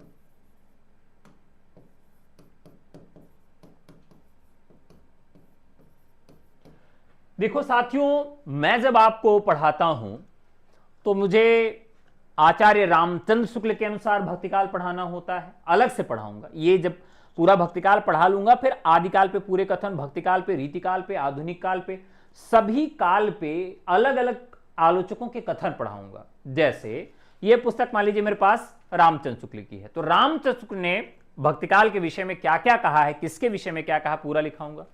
फिर बच्चन सिंह की पुस्तक है, बच्चन सिंह ने भक्तिकाल के विषय में क्या कहा है, कैसे कहा, वो पूरा लिखाऊंगा। रामस्वरूप चतुर्वेदी, हजारी प्रसाद द्विवेदी, डॉक्टर नगेंद्र, इन सब के कथन आपको अलग से लिखाऊंगा जब ये भक्तिकाल आपको पढ़ा के खत्म कर लूंगा। तो आपको भक्तिकाल में कितने तरह के प्रश्न पूछे जाएंगे, भक्तिकाल में जितने रचनाकार हैं सबका जीवन परिचय आपसे पूछा जाएगा। केवल एक काल है जिसमें जीवन परिचय पूछा जाता है, वो भक्तिकाल। सभी रचनाकारों का जीवन परिचय, उनके माता पिता, जन्म, मृत्यु, मजार कहां बनी है या कहां उनको दफनाया गया था, उनकी भाषा क्या है, उनकी रचनाएं क्या है, रचनाओं की विशेषता क्या है, स्थापना, तर्क, कथन और निष्कर्ष के प्रश्न यहां से बनेंगे। और इसके साथ साथ यहां से एक प्रश्न और बनता है, जानते हैं कौन सा? यहां से प्रश्न बनता है आपका किस रचना में क्या है, यानी उस रचना का वर्ण विषय भी आपसे पूछा जाता है। और भक्तिकाल की प्रवृत्तियां, भक्तिकाल की विशेषताएं, भक्तिकाल की भाषा, विभिन्न रचनाओं की भाषा, और सबसे ज्यादा प्रश्न पूछा जाता है कि यह रचना किस कवि या रचनाकार के द्वारा लिखी गई है। तो इस तरह का भी प्रश्न आपसे पूछा जाता है। ठीक है, तो ये तो धारणा हो गई। अब एक एक धारणा पर विचार करते हैं। ठीक है, एक एक धारणा पर हम विचार करते हैं कि जिन लोगों ने भक्तिकाल के उद्देश्य में क्या कहा। ईसाइयत की देन ग्रियर्सन, वेबर और कैनेडी ने कहा। अब देख लेते हैं कि क्या इन्होंने सही कहा है। ये आ गए हम पुनः भारत के मैप पर। भारत के नक्शे पर जब हम आ जाते हैं तो मैंने आपको पूरा ये खाका खींच के बताया है, शुरुआत में ही मैंने दिखा दिया था। शुरुआत में देखेंगे तो आपको ये मैप के माध्यम से आदिकाल और भक्तिकाल समझ में आ जाएगा। जब हम देखते हैं किसकी अवधारणा को, ईसाइयत की अवधारणा को देखते हैं, ग्रियर्सन की बात को सुनते हैं, तो ग्रियर्सन की बात जब करते हैं यानी भारत में अंग्रेज किधर से प्रवेश किए। ठीक है, तो अब आप देखिए कि यहां जैन, रास, नाथ, चारण, रासो, शैव, ये सब पश्चिमी भारत यानी राजस्थान, गुजरात में मिल रहे हैं। दक्षिण भारत में आपके आलवार और नैनार मिल रहे थे, और शंकराचार्य मिल रहे थे, रामानुजाचार्य मिल रहे थे। महाराष्ट्र में नामदेव वगैरह मिल जा रहे हैं। सिद्ध साहित्य आपके पूर्व में मिल जा रहा है। लेकिन जो ईसाइयत की देन उन्होंने कहा, उसके पीछे का कारण क्या था? तो भारत में जो अंग्रेज आते हैं वो किसके सहारे आते हैं? समुद्र के सहारे आते हैं। और जो समुद्र के सहारे आते हैं तो वो क्षेत्र दक्षिण भारत का होता है। उत्तर भारत में समुद्र है नहीं, समुद्र दक्षिण भारत में है। तो अंग्रेजों का जो आगमन भारत में होता है वो किस तरीके से होता है? तो वो समुद्र के सहारे होता है। और समुद्र के सहारे वो किधर से आते हैं? तो वो सीधे पहुंचते हैं आपके कहां? एक तो वो चेन्नई तरफ पहुंचते हैं और दूसरा वो हमारे पहुंचते हैं यहां चेन्नई यानी कि पौंडचेरी, यहां पर। तो लगभग जो आंध्र प्रदेश वाला क्षेत्र है, चेन्नई वाला, अंग्रेज यहां पहुंचते हैं। और सबसे पहला जो उन्होंने छापा खाना खोला, उन्होंने खोला यानी प्रेस की जो स्थापना किया वो गोवा वाले क्षेत्र में की। तो आप समझिए कि यहां पर भी वही बात आ रही है कि भक्ति द्राविड़ी उपजी यानी दक्षिण से ही भक्ति का उदय हुआ। ग्रियर्सन भी लगभग यही मान रहे हैं, क्योंकि ईसाइयों का भी प्रवेश दक्षिण से ही हो रहा है। अब किस तरह से हो रहा है? जब गोवा में आते हैं ये लोग, तो इन्होंने सबसे पहले प्रेस की स्थापना गोवा में की। और सबसे पहली पुस्तक कौन सी छापी? उन्होंने सबसे पहली पुस्तक जो छापी वो बाइबल छापी। और बाइबल हिंदी में छाप के उसका अनुवाद करके छापा और लोगों में वितरित की गई। तो इसीलिए ईसाइयत वाला जो कॉन्सेप्ट आता है ग्रियर्सन के मन में, कैनेडी के मन में, वेबर के मन में, वो इसीलिए आता है कि भारत में अंग्रेजों का प्रवेश जो होता है वो दक्षिण के माध्यम से, समुद्र के माध्यम से होता है। और वो लोग छापा खाना भी खोलते हैं तो गोवा में खोलते हैं। और कुल मिलाकर उन्होंने सबसे पहले कन्वर्जन शुरू कराया दक्षिण भारत में, क्योंकि सभी लोग दक्षिण भारत से ही, अधिकतर लोग दक्षिण भारत से ही कह रहे थे। तो ग्रियर्सन ने भी अपनी बात को उसमें जोड़ा, हां में हां मिलाया। उनको इस बात का अंदाजा था कि दक्षिण भारत से ही उदय हुआ है, लेकिन उन्हें यह बात इसमें जोड़नी थी कि ईसाई की वजह से हुआ है, तो उन्होंने बताया। तो ईसाइयत वाला जो कॉन्सेप्ट है वो ग्रियर्सन का यही था कि ईसाइयत की वजह से हुआ, क्योंकि ईसाई आए, उन्होंने कन्वर्जन करवाया और उन्होंने अपने धर्म के प्रचार प्रसार के लिए काम किया। ये तो ग्रियर्सन का हो गया। अब रामचंद्र शुक्ल क्या कह रहे हैं कि इस्लाम के आक्रमण की वजह से हुआ। अब भारत में जो इस्लाम का आक्रमण हुआ होगा वो आप कल्पना करिए किधर से हुआ होगा। तो ये चाइना तिब्बत से हुआ नहीं, इधर से आक्रमण हुआ नहीं, नीचे दक्षिण भारत से, ठीक है, अरेबिक सी से आए नहीं वो लोग स्थल वाले क्षेत्रों से आते हैं, यानी अफगानिस्तान, पाकिस्तान और इधर वाला जो क्षेत्र था इधर से वो प्रवेश करते हैं। यानी कहां से कहां तक, ये गुजरात से आप इसका बॉर्डर देखें, राजस्थान, जयपुर और ऊपर पंजाब, ऊपर लद्दाख, ये वाले क्षेत्र से भारत में यानी सिंध प्रांत वाले क्षेत्र से भारत में मुसलमान प्रवेश करते हैं। ठीक है, अब मुसलमान इधर से प्रवेश कर रहे हैं, लेकिन जितने विचारक हैं वो कह रहे हैं कि यहां दक्षिण भारत वाले क्षेत्र से भक्ति का उदय हुआ है। तो इसलिए रामचंद्र की जो बात है वो आधे से अधिक यहां पर असत्य साबित हो जाती है कि अगर इस्लाम का आक्रमण की वजह से भक्ति का उदय हुआ तो वो भक्ति का उदय जो है वो उत्तर भारत से होना चाहिए था, जबकि उदय कहां से हुआ, दक्षिण भारत से हुआ है। तो दक्षिण भारत से जब उदय हुआ तब शुक्ल जी कह रहे हैं कि इस्लाम के आक्रमण वाली बात उनको, सभी लोगों को सही नहीं लगती है। ठीक है, समझ में आ गया कॉन्सेप्ट? अच्छा, अब अगला देखते हैं। यहां पर एक कथन आ रहा है कि भारतीय चिंतन की धारा का स्वाभाविक विकास। हजारी प्रसाद द्विवेदी कहते हैं कि भैया अगर इस्लाम भारत में नहीं भी आया होता तो 16 आने में 12 आना वैसा ही होता जैसा कि आज है। यानी 4 आना उन्होंने प्रभाव बताया कि 4 आना प्रभाव है, क्योंकि उत्तर भारत के लोग भी दक्षिण भारत, पूर्व भारत में छोड़ छोड़ के भागने लगते हैं, क्योंकि उत्तर भारत में इस्लाम का आक्रमण हो गया था। तो 4 आना मैं उसका प्रभाव मान सकता हूं कि इस्लाम के प्रभाव के कारण हुआ। लेकिन 12 आने भारतीय चिंतन धारा का स्वाभाविक विकास था। अब समझिएगा कि हजारी प्रसाद द्विवेदी किस स्वाभाविक विकास की बात कर रहे हैं, फिर इसी मैप पर चलेंगे।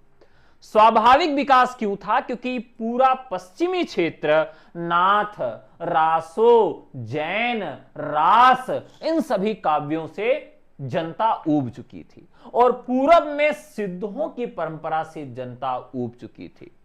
और इधर जो है संत काव्य परंपरा से भी जनता, मतलब जो संत काव्य टाइप की परंपरा चल रही थी, चाहे वो नाथ हो, इनसे पूरी जनता ऊब चुकी थी।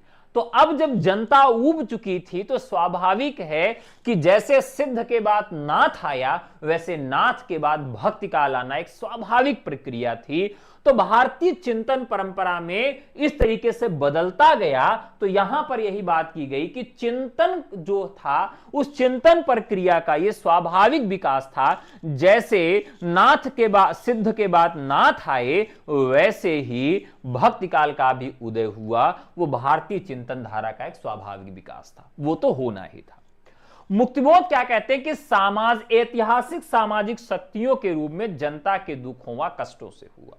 यह भी बात मानी जा सकती है कि इस्लाम के आक्रमण के बाद बहुत सारी स्थितियां आई, कई इधर अंग्रेज भी आ गए, उधर इस्लाम भी था, तो कई शक्तियां ऐसी थी जिसकी वजह से भारत में ये समस्याएं थीं। तो ऐतिहासिक और सामाजिक शक्तियों के रूप में जनता के दुखों, जो जमींदारी वर्ग था वो बहुत प्रताड़ित कर रहा था लोगों को, छोटे छोटे राजा बहुत प्रताड़ित कर रहे थे, चारण की परंपरा थी, भाट और चारण जो जातियां थी, तो आदिकाल की जो पूरी पृष्ठभूमि थी, युद्धों से जनता ऊब चुकी थी और युद्धों से बहुत सारे लोगों का दुख मिला था, उनको कष्ट मिला था, जिसके वजह से भी भक्ति काल का उदय हुआ, ये मुक्तिबोध कह रहे हैं। रामविलास शर्मा क्या कह रहे हैं? भक्ति आंदोलन एक जातीय व जनवादी आंदोलन है। ध्यान रखिएगा, जातीय कहने का मतलब होता है कि वह किसी जाति विशेष का आंदोलन नहीं था। यहां ऐसा नहीं कि जाति कहने का किसी जाति विशेष का आंदोलन था, जैसे हिंदी एक जाति है, ठीक है, इसी तरह से जनवादी आंदोलन था, यानी कि जन जो था, आम आदमी जो था, हाशिए के वर्ग का जो व्यक्ति था, वह उस परंपरा से ऊब चुका था और वो नवीनता चाहता था, और इसलिए उसने भक्ति काल की तरफ अपने पैर बढ़ाए और इस तरह से भक्ति काल का जन्म हो जाता है। तो ये जो कॉन्सेप्ट था भक्ति काल के उदय के पीछे, ये था। ठीक है, किसने क्या क्या बताया कि इस तरीके से इसका जन्म हो जाता है। ठीक है, अब इसमें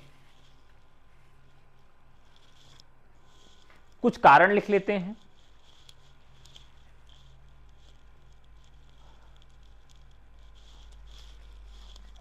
अब इसमें हम बात करेंगे भक्ति काल की प्रवृत्ति की, भक्ति काल की विशेषता पर, और जो मैंने मत लिखा है इसके अलावा और भी मत हैं उनके कथनों की, ये सारा कुछ जो है, और भक्ति काल के प्रमुख कवि, इसके अलावा भक्ति काल में और क्या क्या पढ़ना है। अभी शुरुआत में ही जो सबसे बड़ी समस्या होती है वो क्या होती है कि लोग इसको नहीं पढ़ते हैं या इसको छोड़ देते हैं। क्या? तो भक्ति काल में प्रमुख दर्शन भी हम पढ़ेंगे। प्रमुख दर्शन अगर हम नहीं पढ़े तो भक्ति काल हमको समझ में ही नहीं आएगा। तो प्रमुख दर्शन कौन कौन से पढ़ेंगे? जैसे अद्वैतवाद क्या है, विशिष्टाद्वैतवाद, द्वैतवाद, द्वैताद्वैतवाद, शुद्धाद्वैतवाद, और प्रमुख भक्तिकाल के संप्रदाय पढ़ेंगे। रामावत, स्वसुखी, महापुरुषिया, गौड़ी, रामदासी, सखी, रसिक, तत्सुखी, महानुभाव, राधा बल्लभ और वारकरी संप्रदाय। तो ये संप्रदाय और दर्शन हम पढ़ेंगे। तो दर्शन और संप्रदाय ये बहुत महत्वपूर्ण है। अगर हम इसको बिना पढ़े आगे बढ़ गए तो हम इसके साथ न्याय नहीं कर पाएंगे। अब फिर और क्या यहां पढ़ना पड़ेगा? इसमें वैष्णव के प्रमुख संप्रदाय पढ़ने पड़ेंगे। वैष्णव और रामावत के प्रमुख संप्रदाय पढ़ने पड़ेंगे कि इनमें से कौन वैष्णव संप्रदाय है। सी संप्रदाय, ब्रह्म संप्रदाय, रूप संप्रदाय, सनकादिक संप्रदाय, ये वैष्णव से संबंधित है या राम से संबंधित है। तो ये भी हमको इसी के अंतर्गत पढ़ना है। ठीक है, तो इसमें दो चीजें और ऐड कर देते हैं, फिर आगे बढ़ते हैं। तो ये सब हमको पढ़ना है। और फिर इसके बाद इसमें क्या पढ़ना है? भक्ति काल में इन दर्शनों से सबसे ज्यादा प्रश्न पूछे जाते हैं, और फिर भक्ति काल का विभाजन पूछना है। मुस्लिम संस्कृति के संपर्क का प्रभाव परिणाम। मुस्लिम संस्कृति के संपर्क का प्रभाव परिणाम। तो एक मार्क्सवादी आलोचक हुए भक्तिकाल के उदय के विषय में, उन्होंने कहा है, नाम है आबिद हुसैन। ठीक है, अवर्णों की आर्थिक स्थिति में सुधार के कारण। प्रोफेसर इरफान हबीब एक इतिहासकार हैं। ये अवर्णों की आर्थिक स्थिति में, अवर्णों की आर्थिक स्थिति में सुधार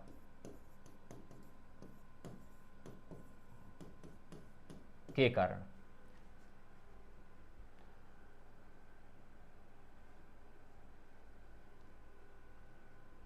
सर हम लोगों को ऐप पर लाइव कब पढ़ाओगे? पर डे लाइव तो क्लास चली रही है, और अगर आप पुराने बैच के हैं तो आप सबका कोर्स खत्म हो चुका है। कोर्स को बार बार रिपीट करिए, बार बार पढ़िए, रिवीजन करिए। और आप सबके लिए प्रैक्टिस क्लास भी कराई जा रही है। भाषा विज्ञान पूरा पढ़ा के ख़त्म कर दिया, प्रैक्टिस करवा दी भाषा विज्ञान की, आदिकाल की पूरी प्रैक्टिस करवा दी। तो अब पढ़ा ही तो रहा हूँ। ठीक है, अब इसके बाद भक्तिकाल की पूरी प्रैक्टिस करवा दूंगा। तो प्रोफेसर इरफान हबीब ने कहा है कि अवर्णों की आर्थिक स्थिति में सुधार के कारण जो है वो भक्ति काल का उदय होता है। ठीक है, तो अब भक्ति काल के प्रमुख दर्शन, भक्ति काल के प्रमुख संप्रदाय, भक्ति काल के उदय के कारण कुछ और महत्वपूर्ण परिभाषाएं, भक्ति काल की प्रवृत्तियां और विशेषताएं, भक्ति काल का प्रमुख विभाजन, किसने क्या विभाजन किया, भक्ति काल का नामकरण, भक्ति काल का काल विभाजन, ये सब कुछ नेक्स्ट क्लास में होगा। तो आज की क्लास आप सबको कैसी लगी जरूर कमेंट करके बताइएगा। आप सबका कमेंट मुझे बहुत उत्साह प्रदान करता है। जरूर बताइएगा कमेंट करके कि आज की क्लास कुछ अलग लगी कि नहीं लगी। अगर आप हमारे नए बैचेस से जुड़ना चाहते हैं, चाहे आप यूके पीजीटी के लिए जुड़ना चाहें जुड़ सकते हैं, यूपी में टीजीटी पीजीटी के लिए जुड़ सकते हैं, DSSB के लिए जुड़ सकते हैं और BPSC के लिए जुड़ सकते हैं, तो इन सब के लिए बैचेस उपलब्ध हैं। अगर आप UGC नेट के लिए जुड़ना चाहते हैं तो जुड़ जाइए, असिस्टेंट प्रोफेसर के लिए आप जुड़ सकते हैं। ये सभी के बैचेस हैं और अभी दीपावली पर आपको ऑफर मिल जाएगा। व्हाट्सएप करें हमारे नंबर पर 9628 95 92 37, तो ये हमारा नंबर है, इस पर आपको व्हाट्सएप करना है। ठीक है, तो आज के लिए इतना ही। बहुत बहुत धन्यवाद, नमस्कार, जय हिंद, थैंक यू।